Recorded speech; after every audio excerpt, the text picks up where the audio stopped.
Hey, I'm Eric Freeman, and I'm a wildlife biologist working out of Idaho Department of Fish and Game's Southeast region. Following is the next installment of the State of Deer and Elk series. This section dives a little deeper into several topics introduced during the earlier harvest management segment, and compares several aspects of trophy and opportunity management of mule deer. One take-home message from this previous harvest management segment was that managers are often faced with a choice of whether to manage for more opportunities for hunters to hunt without restrictions, or to manage for more mature bucks on the landscape. To make this choice, Fish and Game staff have repeatedly surveyed the public on their hunting preferences, and one trend is very clear in their responses. Idaho hunters want to be able to hunt every year. Consequently, most mule deer populations in Idaho are managed to provide the public with annual hunting opportunities. And as a result of this strategy, we frequently hear from hunters who would like us to do things differently and manage for more trophy opportunities. Today, I'll provide some insight into management for mature bucks, or in more common terms, trophy management. I'll use these terms interchangeably as they're functionally the same thing, and I'll touch on several topics, including how you might manage mule deer to increase the proportion of the harvest that are mature or trophy bucks, the trade-offs associated with managing for trophy individuals, and the public attitudes around this type of harvest management. I'm going to start by defining trophy management as management for increased buck-to-doe ratios and older individuals for the purpose of increasing the proportion of mature males in the harvest. Typically, to accomplish this goal, managers must reduce the number of males being harvested by decreasing either hunter numbers or success rates, which in turn has the potential to increase the number of males on the landscape in subsequent years. The most straightforward way that this has been done is to dramatically reduce the number of hunters on the hill. And we have examples of this across the West and in southern Idaho. These are data from publications put out by the Colorado Department of Parks and Wildlife and the Montana Department of Fish, Wildlife, and Parks. On the left, you see the impact that dramatically limiting tag numbers in Colorado had on buck-to-doe ratios. Depending on how dramatically tags were reduced, managers saw an increase of between 7 and 21 bucks per 100 does in units around the state. These tag cuts were part of an effort to increase buck quality in Colorado as a result of changing public preferences. And on the right, we see a comparison between limited and general hunt areas in Montana. This graph depicts the percentage of units with the specified management strategy that had a specific range of buck-to-doe ratios. And we see the same trend here, with the limited opportunities having a higher percentage of units with ratios over 20. Perhaps more pertinently, the following graphs compare buck-to-doe ratios in several units across southern Idaho. More specifically, they compare units with exclusively controlled hunts to units with general any weapon season during 2 harvest years. The average ratio from the controlled hunt units was 29 bucks per 100 does, while the average ratio from the general units was 23 bucks per 100 does. So we have a picture here of the impact of reducing hunter numbers on buck-to-doe ratios. When fewer bucks get harvested, the proportion of them in the population goes up, although not always dramatically. A less straightforward but also likely effective method at increasing buck-to-doe ratios is to decrease harvest rates instead of decreasing the number of hunters. This can accomplish the same thing, that is, more bucks making it through the hunting season. It can be accomplished with a variety of means, including season date changes, weapon type changes, or restrictions on technology, all of which have the potential to reduce the number of hunters who are successful. Moving past the mechanics of trophy management, the more important question here is what are the trade-offs associated with this management strategy? And I'll start here with a positive result of trophy management. The graph on the left depicts success rates from several southern Idaho units with different management strategies.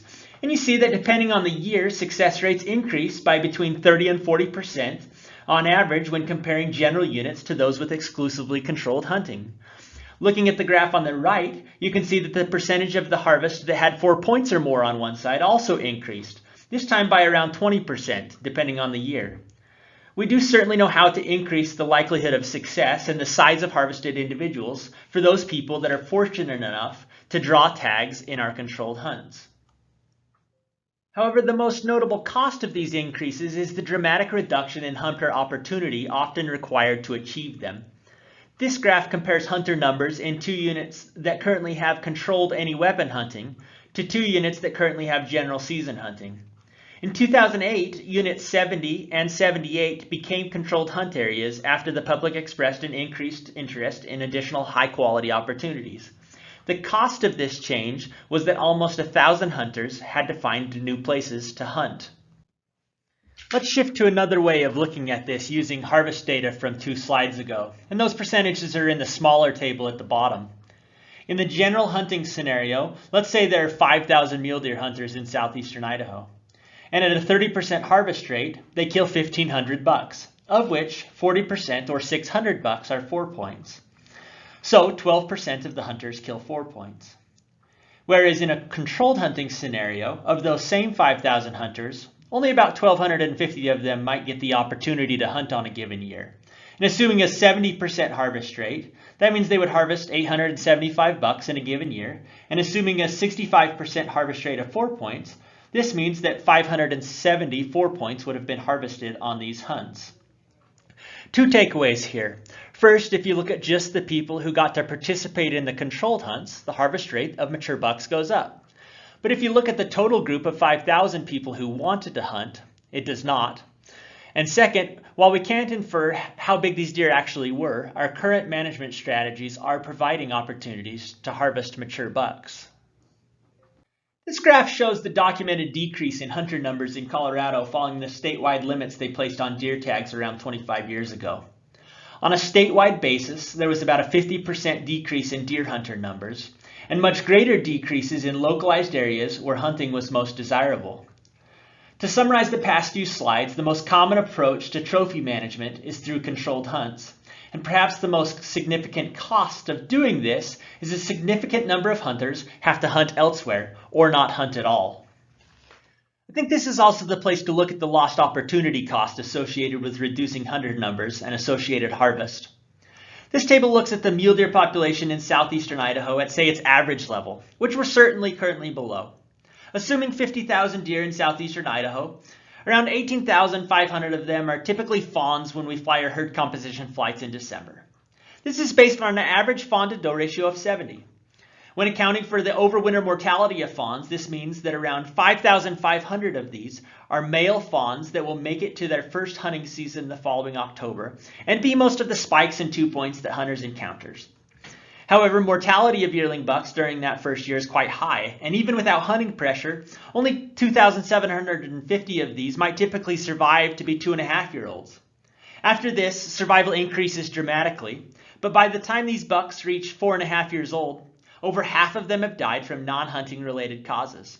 Essentially, managing for 4.5-year-old bucks in the harvest would have cost hunters the opportunity to harvest 3,500 bucks from a single age class over this time period. The survival rates I used here can be found at the figure on the left and are from some recent research from Utah, where they have been monitoring buck survival in different age classes over the last several years and documenting low survival of yearling bucks. To reiterate this point, we would be costing hunters the opportunity to harvest many thousands of mule deer that are dying from non-hunting causes if we were managing for 4.5-year-old harvested bucks. I'll note here that I used 4.5 years old for this comparison because of the data presented in this chart, suggesting that most antler growth has occurred by 4.5 years old. The authors of the research presenting this chart compared Boone and Crockett scores for known age mule deer bucks harvested on large ranches around the West, representing some of the best mule deer habitats and hunting around. While we might hope that restricting opportunity will allow every buck to become a monster, this is likely unrealistic, as the data from several thousand mule deer bucks harvested on these ranches suggests that the average deer will only ever be around 165 inches, regardless of how old it gets, even in excellent habitat. Next, we'll move from the opportunity cost of trophy management to the reproductive cost. Again, from research conducted in Colorado. This table's super messy, but if you look at the yellow highlighted areas, you see changes in fawn to doe ratios that occurred immediately after tag availability became more limited in those areas of the state. This table offered the conclusion that fawn to doe ratios decreased on average by 7 fawns per 100 does when management shifted from offering unlimited to highly limited harvest opportunities. And while this type of research is observational and generally can't specify causation, there is a strong correlation here. Moving to some recent research conducted in Utah, They analyzed survival rates from around the state in an effort to identify factors that were most important to population growth rates. And as expected, environmental factors were the most impactful. In the two graphs on the left, you can see that both summer and fall precipitation were positively correlated with population growth. And on the bottom right, you see that winter precipitation was negatively correlated with population growth. And on the top right, you can see that buck-to-doe ratio was also negatively associated with population growth rates, meaning that populations with higher buck-to-doe ratios had lower growth rates. And when they dove a little deeper, they found that does were fatter, where buck-to-doe ratios were lower. To reiterate the point of the last two slides, there is evidence that increasing the number of bucks on the landscape comes at the cost of decreased reproductive rates in the population, which may compound the effects of limiting opportunity and may reduce the population's ability to respond to stochastic events. Lastly, I'll touch on a disease-related impact of managing for high buck-to-doe ratios. Colorado Parks and Wildlife documented that male mule deer are almost twice as likely to contract chronic wasting disease, and that prime-aged males were the most likely to be infected. Considering mule deer breeding habits, it follows that mature bucks may be most responsible for spreading the disease. The graph on the right compares prevalence rates in unhunted and hunted populations in Colorado. And you'll note that the prevalence rates in the unhunted populations were significantly higher. Again, to reiterate this point, managing for higher buck-to-doe ratios likely increases the susceptibility of a population to the impacts of chronic wasting disease. This then takes us back to where we started, with the survey results from the most recent mule deer hunter survey. Considering the trade-offs associated with managing mule deer for trophy opportunities, it should be no surprise that the majority of Idahoans want to maintain the opportunity to hunt annually. In each comparison in this chart, the upper bar is the option providing more opportunity, and in every case in both survey years, hunters preferred the option that allowed them to hunt more frequently over the option that provided the potential to harvest a larger buck but hunt less frequently. In the third group up from the bottom, you'll note that the blue and orange bars are relatively close. Due to the nature of the forced choice questions, this choice between having the opportunity to harvest a small buck every year and a large buck every 3 years was measured but likely isn't functionally possible. When looking at high-quality hunts around the West, hunting every 10 years is a much more likely scenario. These next graphs look at the perception of hunting from the public at large, from the most recent survey conducted by the Western Association of Fish and Wildlife Agencies. Overall, we see a very high level of support for hunting, over 90% in the graph on the left. The graph on the right breaks down public support for hunting by motivation. This is much more difficult to interpret or draw conclusions from, as it's a certainty that most hunters have a variety of motivations for hunting. But I've included it to remind us that trophy management has social connotations. And sure, maybe we shouldn't worry about what non-hunters think, but maybe we should consider the importance of the weight of public opinion. It matters. And we have seen scenarios across the country where the North American model of wildlife conservation has become threatened as public opinions and support for hunting has shifted and altered management. Moving to a summary, decreasing opportunity to improve buck quality can take two forms. One reduces the opportunity to actually get out and hunt, while the other reduces the options available to hunters while hunting. However, in either case, trophy management generally increases buck-to-doe ratios and likely the prospect of seeing or hunting mature bucks. At the same time, those hunters who get to participate likely have really good experiences. However, there are costs associated with this management strategy, including lost opportunity, reduced productivity, and the potential for increased disease transmission. 4 additional points here. First, current management in general units does provide opportunity to harvest mature bucks, with up to 40% of the harvest in general units being 4 points or larger. In addition to these general season hunts, many general season units have hunts with alternative weapon types or season dates that frequently provide improved experiences and trophy potential without displacing hunters or preventing them from hunting. 2.